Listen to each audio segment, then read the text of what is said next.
Hello students, welcome to Grade Booster maths classes. स्वागत है आपका ग्रेड बूस्टर मैथ्स क्लासेस में। आज इस वीडियो ट्यूटोरियल में हम आपके लिए एप्लीकेशंस ऑफ ट्रिग्नोमेट्री चैप्टर जो कि 10th क्लास में है उससे एक क्वेश्चन लेकर आए हैं जो कि बोर्ड पर लिखा हुआ है।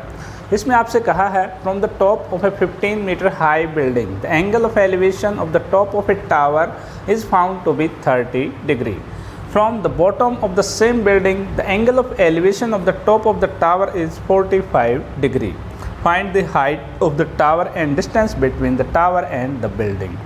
हमें इस सवाल में कह रखा है कि कोई 15 मीटर हाइट की बिल्डिंग है और उस बिल्डिंग के टॉप से अगर किसी टावर के टॉप को देखते हैं तो एंगल ऑफ एलिवेशन जो है 30 डिग्री है, और उसी बिल्डिंग के बॉटम से अगर हम टावर के टॉप को देखते हैं तो एंगल ऑफ एलिवेशन जो है वो 45 डिग्री है।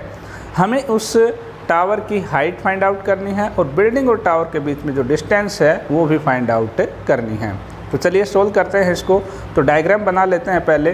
तो यहाँ पर जो सिचुएशन है उसमें आपसे कह रखा है कि कोई 15 मीटर हाई बिल्डिंग है। मान लीजिए ये आपके पास ग्राउंड लेवल है और 15 मीटर हाई ये बिल्डिंग है, और इस बिल्डिंग के टॉप से अगर आप किसी टावर के टॉप को ऑब्ज़र्व करते हैं तो एंगल ऑफ एलिवेशन जो है वो हमारे पास 30 डिग्री है। अगर हम इसी बिल्डिंग के बॉटम से इस टॉप को देखते हैं तो एंगल ऑफ एलिवेशन जो है वो हमारे पास 45 डिग्री है। हमें इस टावर की हाइट और इस बिल्डिंग और टावर के बीच में जो गैप है, डिस्टेंस है, वो फाइंड आउट करने हैं। तो एक बार नेमिंग कर लेते हैं। मान लीजिए ये जो है बिल्डिंग जो है वो AB है, टावर जो है वो CD है, और इस पॉइंट का नाम E ले लेते हैं। आपके पास ऐसा कोई सवाल हो तो उसमें हमें सबसे पहले ये चेक करना होता है कि कोई राइट ट्रायंगल बन रही है, उन राइट ट्रायंगल्स की कोई फुल साइड गिवन है या नहीं। जैसे यहाँ पर ये राइट ट्रायंगल है, इसकी तीनों साइड्स में से कोई साइड गिवन हो। एक ये राइट ट्रायंगल बन रही है, अगर फुल साइड गिवन हो तो हम उस साइड को यूज़ करके और एक्यूट एंगल को यूज़ करके बाकी साइड्स, रिमेनिंग साइड जो हो फाइंड आउट कर सकते हैं।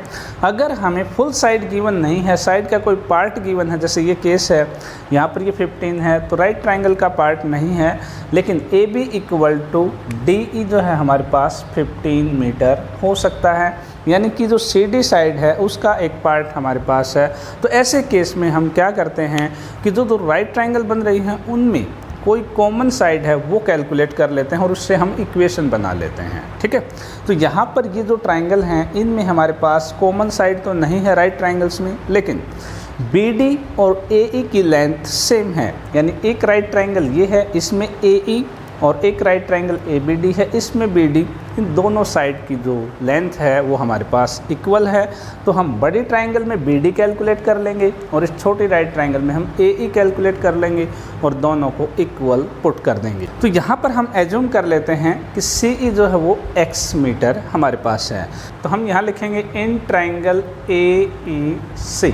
इस ट्रायंगल में हमें AE फाइंड आउट करना है, तो ये ऊपर और EC हम नीचे ले लेते हैं। AE और EC का जो रेशियो है वो बनेगा हमारे पास cot थीटा। क्यों? क्योंकि ये एडजेसेंट साइड है एक्यूट एंगल की, तो बेस होती है, और अपोजिट साइड है परपेंडिकुलर होती है, तो बेस अपॉन परपेंडिकुलर हमारे पास cot थीटा होता है। AE अपॉन EC को हमने लिया है x इक्वल टू cot, और जो थीटा है अपने पास वो 30 डिग्री है। cot 30 डिग्री हमारे पास √3 वैल्यू होती है। ये अगले स्टेप में हमारे पास आ जाएगा AE equal to x multiplied by √3।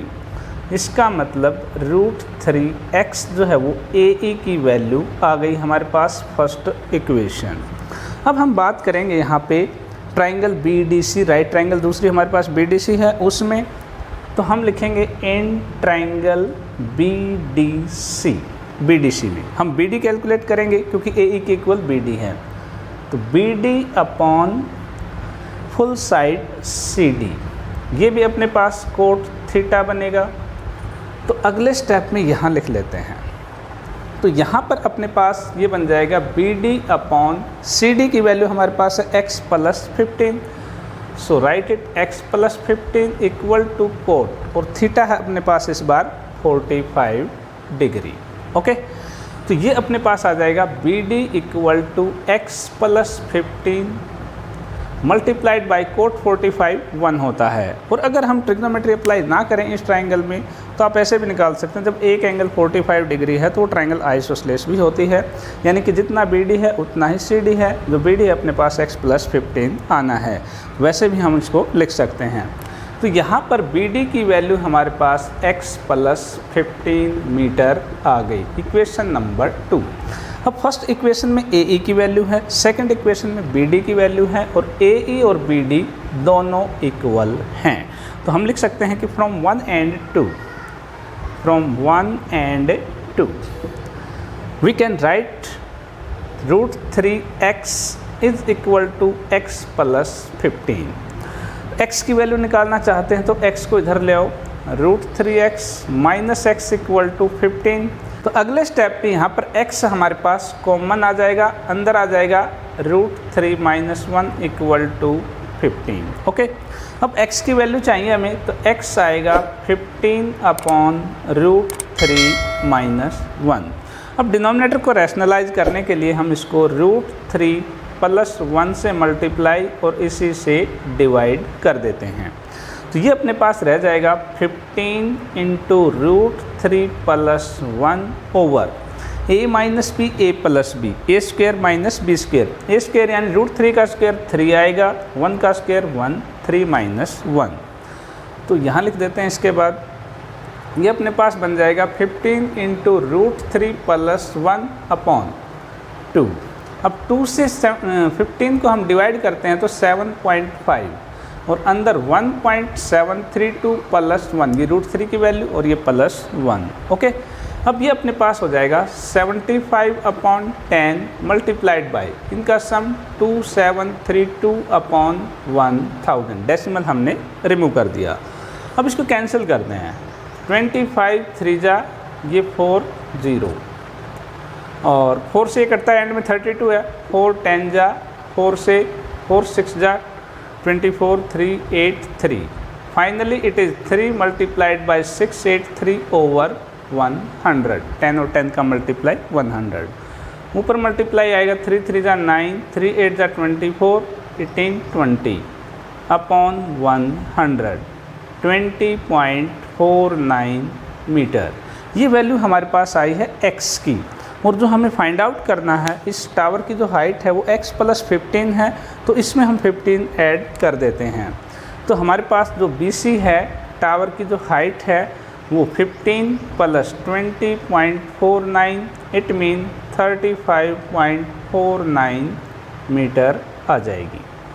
और दूसरा जो सवाल इसमें पूछ रखा है कि इन दोनों के बीच में जो डिस्टेंस, वो भी हमारे पास सेम है। BD जो है वो CD के इक्वल है, 45 डिग्री एंगल है, तो जो डिस्टेंस है वो भी अपने पास 35.49 मीटर ही आ जाएगी, जिसको हमने BD लिखा हुआ है।